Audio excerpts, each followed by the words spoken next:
இந்து மதத்திலிருந்து தமிழர்கள் வெளியேற வேண்டும் என்கிறாரே ஆர் ராசா.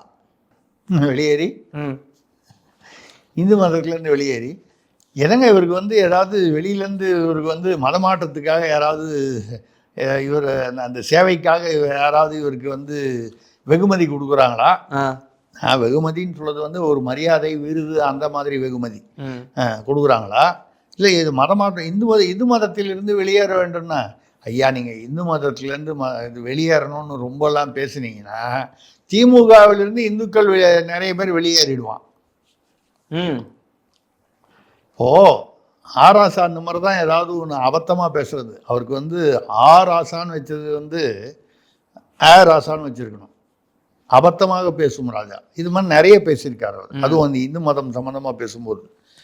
ஏன்னா வந்து அவர் வந்து கிறிஸ்தவ மதத்திற்கு தான் அது அவருடைய சுய விருப்பம். அதில் ஒன்றும் நமக்கு ஒன்றும் ஆட்சேபனையோ கருத்து விமர்சனமோ ஒன்றும் கிடையாது. ஆனால் அதையே எப்பப்பார் அந்த இந்துக்களை ஏதாவது வந்து விமர்சனம் பண்ணி ஆமாம் சூத்திரர்கள் எல்லாருமே வேசிகள் அப்படின்னு எங்கேயோ மனுநீதியில் சொல்லியிருக்குன்னு. மனுநீதியில் புக்கு ஃபுல்லாக புரட்டி பார்த்தா எந்த இடத்துலையும் அப்படி சொல்லலை. அப்போ சொல்றது யாரு? மனுநீதி இல்லை, ஆராசா சொல்றாரு. மன்னன் நீதி. ஆமா, ராசாவுடைய நீதி மன்னன் நீதி.